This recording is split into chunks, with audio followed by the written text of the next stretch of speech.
Hello, everyone. This is JVL here with the Mistress of Despair, A.B. Stoddard, my colleague at the Bulwark.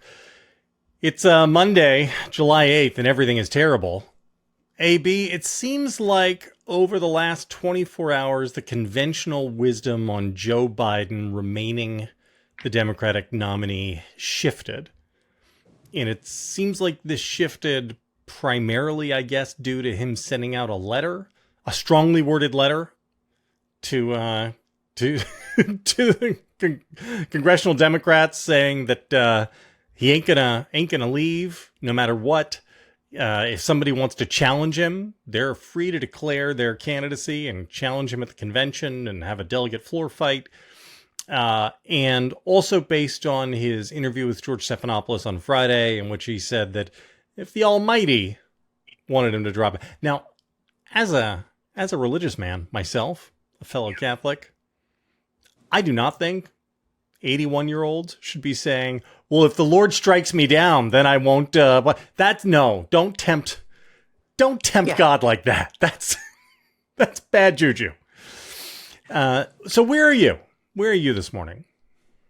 So I talked to as many Democrats as I could over the weekend, and only one said, and like a strategist said, if on Tuesday, meaning, tomorrow, the 9th, he just puts his foot down and says he's the nominee, we have to go forward. And that just is untenable. Everyone else I spoke to said, this person thought he should get out. Right. Everyone else said, untenable, over, done, cooked. I watched the RNC clips of him yesterday campaigning in Pennsylvania, and it was disturbing. And this letter, JVL, he's taking a page from the Trump playbook. He is running against elites. He is bullying. He's saying the people are with me. He's saying, I don't care what my critics say. And he's saying, I'm just the best person for it, but he doesn't actually have the data. He says he's looked at the data, but he was losing this race for the last almost year. Since last August, he's been losing a general election matchup against Donald Trump, which doesn't seem to bother him. And he doesn't believe polls, whether about his standing in electoral college in the swing states, JVL, or about his approval rating. He doesn't believe any of that. He says the polls have always underestimated him. The letter is, there's a bunch of, excuse my French, boilerplate bullshit for many, many paragraphs about how the MAGA Republicans want to repeal the Affordable Care Act, which I don't give a shit about. I care about the fact that he can't communicate clearly. Even if he calls into Morning Joe after a few coffees when he's at the best time of his whole 24-hour cycle, that is not going to convince Democrats. Which he did this morning. For people who are listening who don't know this, he called in. He didn't appear on Morning Joe. He did a Trump-style call-in. Right. And he sounded very spry and very emphatic. But Democrats, we're looking at his offense and his bullying. That speaks to Joe Biden's state of mind and his family's state of mind. But the Democrats are still like Mad King. This is crazy, untenable, gaslighting, arrogant, and they're furious. So it's going to be a hell of a week. It's going to be a week. I have not changed with the conventional wisdom on this. I mean, first of all, the NATO summit is in Washington this week. It was inconceivable that Biden would pull the plug in his campaign either immediately before or during the NATO summit. Like nothing would freak out our allies more. So I never expected this to happen anytime before the end of the summit. He'll have his speech on Thursday. I think that the period of maximum danger for Biden really begins next Friday as we roll into the Republican convention, which begins next Monday, 1 week from today. And at that point, that's where there are 7 days in which he has to quell the dissent. And the problem is that it isn't the case that the people are with. If only the people were with Joe Biden. And when I say this, I mean, both independent voters who you see fleeing him in the general election poll and Democratic defections, which you see in questions of, do you want him to step aside or not? And between 1/3 and 1/2 of Democrats say they want him to pull out. And that is unprecedented. And I want to push back a little bit. My buddy Stuart Stevens, who has taken the opposite side of this, he tweeted something out today and he was like, look, in 2008, half of Democrats wanted a different person than Obama, and then they all got on board. And in 2016, half of Republicans wanted a different person than Trump, and then they all got on board. Fair enough. The problem is that in those two cases, you had just had a very hotly contested primary campaign in which the person who was the nominee only got a plurality of the votes. I believe Hillary Clinton got a few more votes than Obama did once you count all of the various like sanctioned versus unsanctioned primaries. And so what you had Hillary Clinton supporters answering polls saying, yes, I wish that Hillary was the nominee. That's what that was. And you had Rubio supporters and Ted Cruz supporters in 2016 saying, I wish that my guy was the nominee and not Trump. This is a case where it is just people saying, I want him. This is dangerous. We don't like this. We don't have confidence in this. And that, again, I just don't think that's tenable.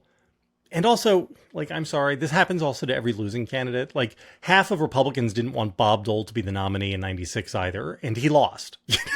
So these, right. There are enough counterexamples to make me think that argument isn't very persuasive.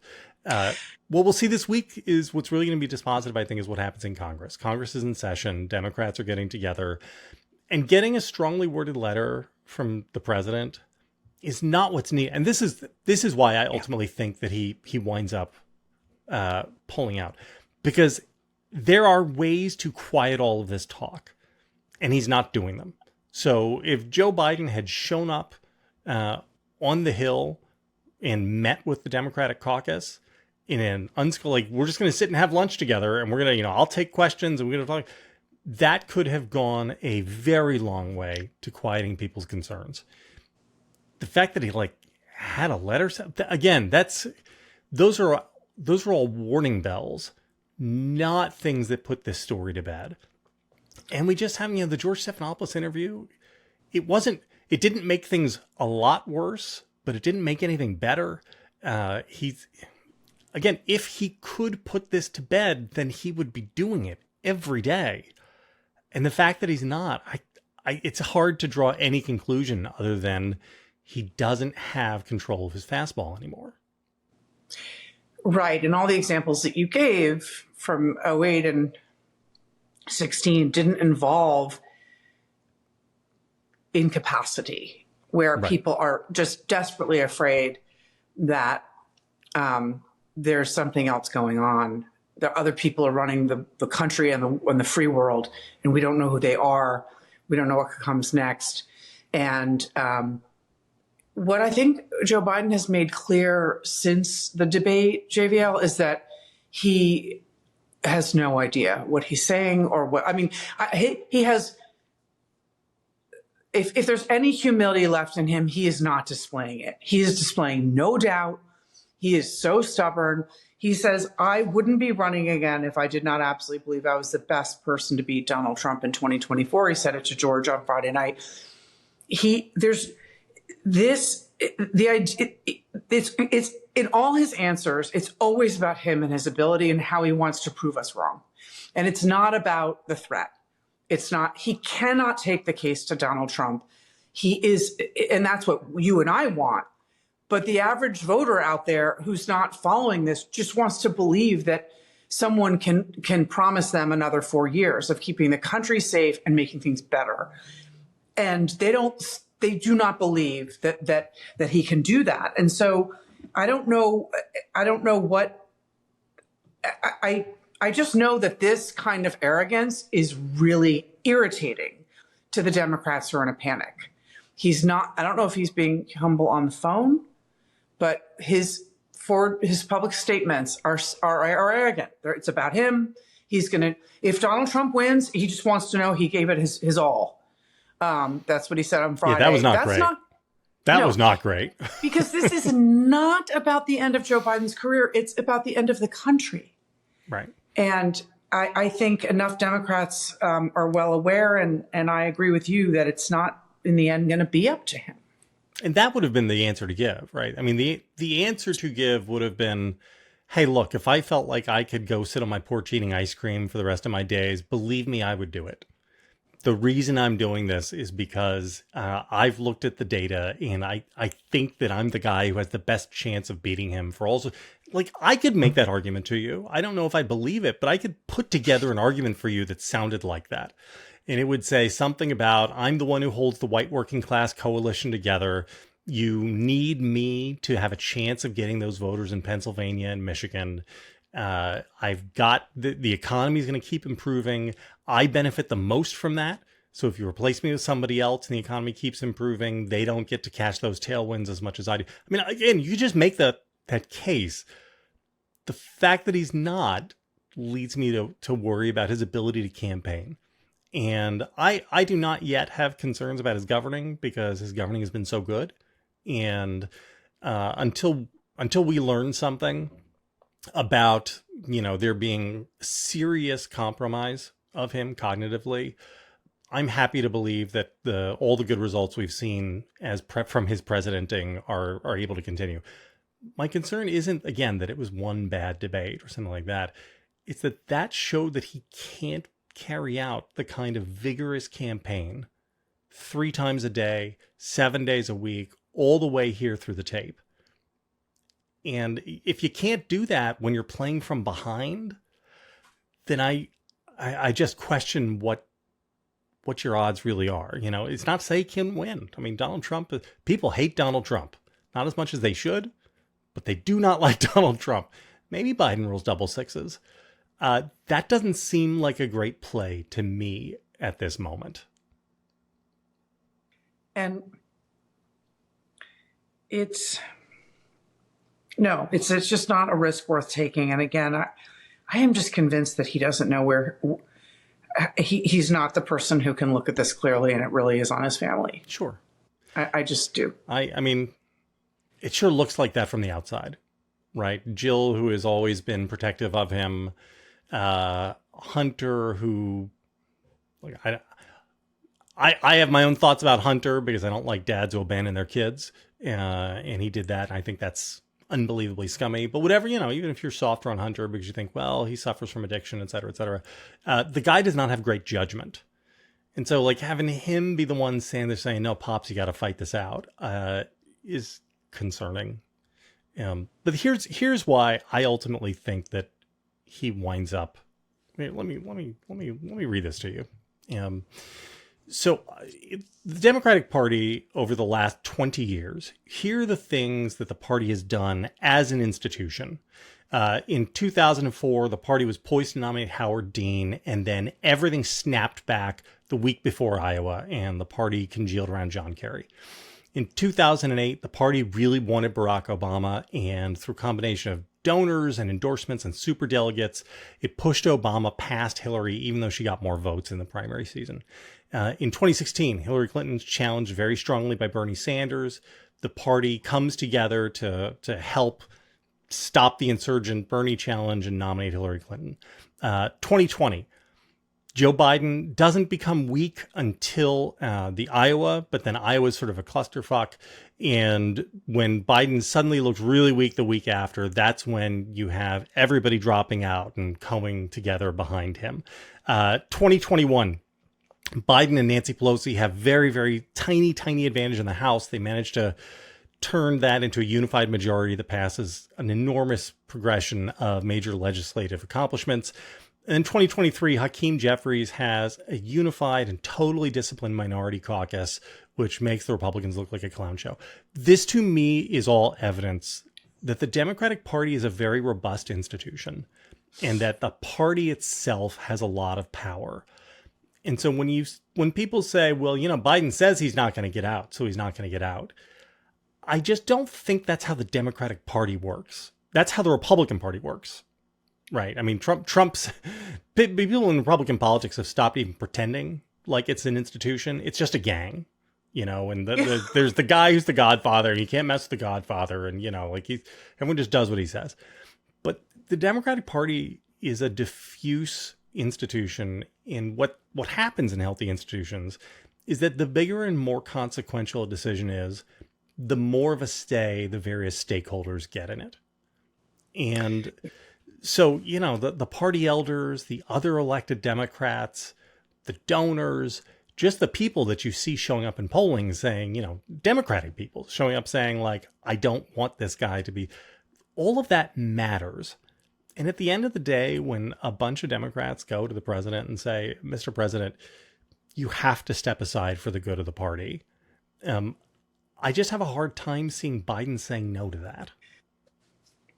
I think you're right. And this week, as you point out, is really critical pivot point, because they very much believe that it will help him step aside if he has a swan song hosting the 75th anniversary event for NATO. It will be incredibly tiring. He cannot skip any event as the host. It is Tuesday, Wednesday, and Thursday. The solo presser is at the end of the 3 days. But many people believed that this cacophony has to go on pause for him to lead the free world and host the summit. Yeah. And I agree. And I think what you just pointed out about 2004 to now, it's so compelling. The elites won out, and the voters won out. And that's right. the other part of this, right? I mean, look, if Biden had 85% support right now in the Democratic Party, and he wasn't hemorrhaging. Look, he's already been hemorrhaging African American support in general election polls. But if it was only 10% of Democrats telling pollsters they wanted Biden to step aside, then it'd be just a different reality. That's not where we're at. It's somewhere between a third and half.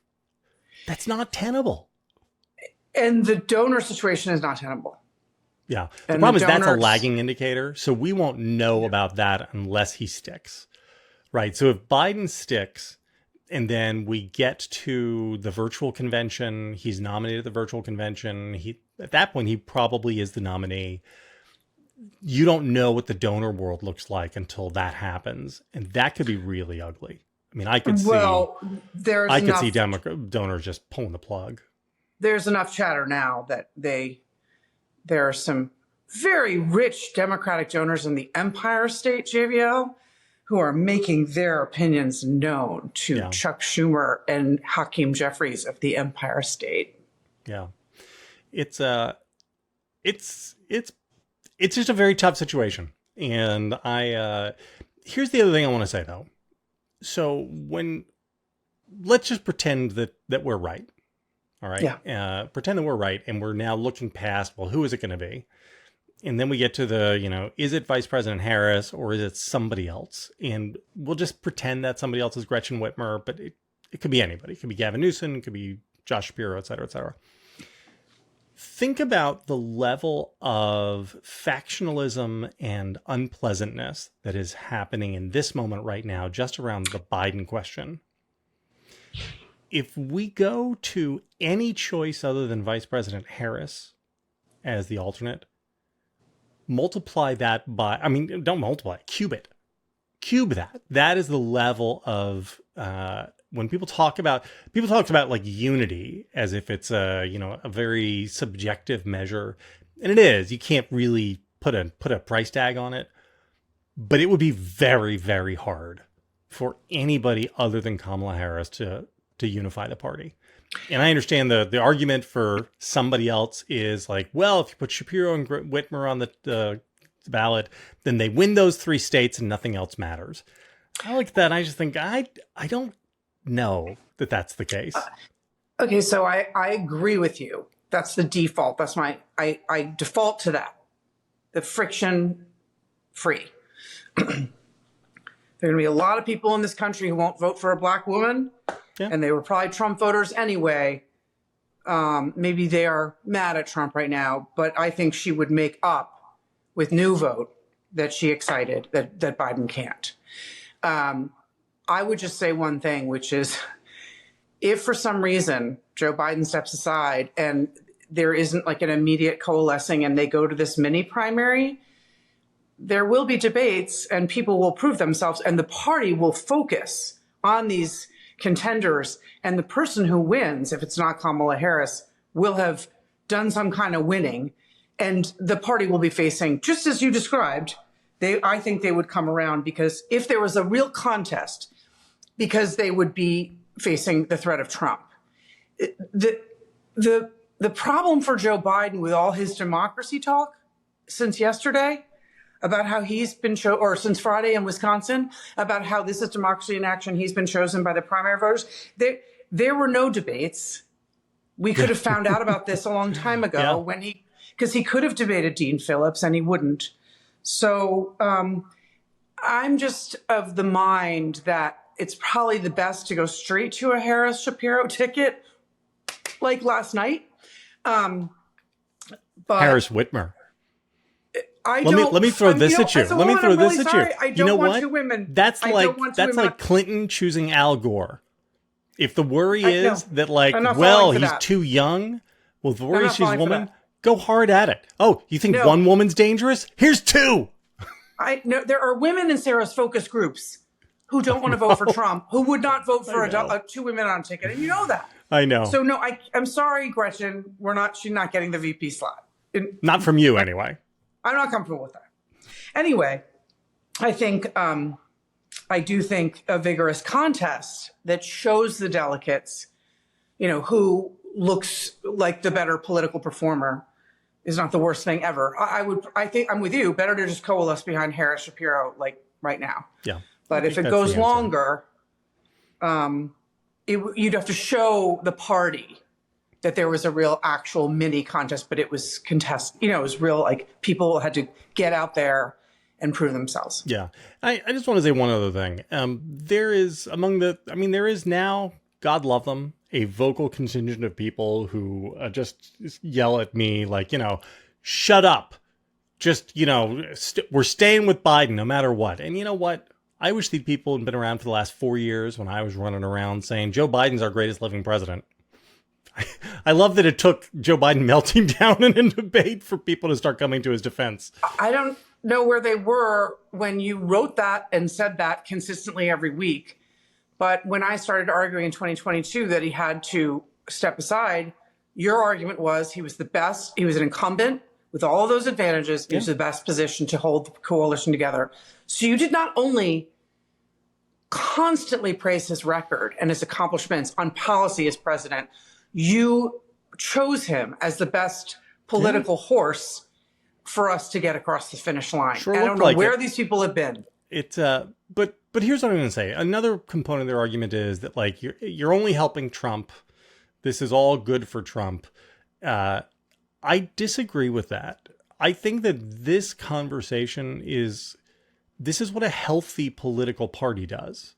Like a healthy political party just keeps kicking the tires as long as it can, especially when there's some, like if there's smoke coming out. I'm going to mangle the metaphors here, but you've bought this car, you haven't left the dealer's lot yet, and you've turned it on and suddenly smoke starts coming out underneath.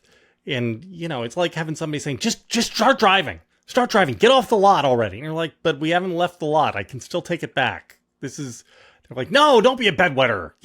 I'm like, I don't know. I think I'd like to go back inside and talk to the sales guy. And we'll see. And all of this is based on, again, Biden could quell all of this just by performing like the Joe Biden of a year ago, or hell, the Joe Biden of March.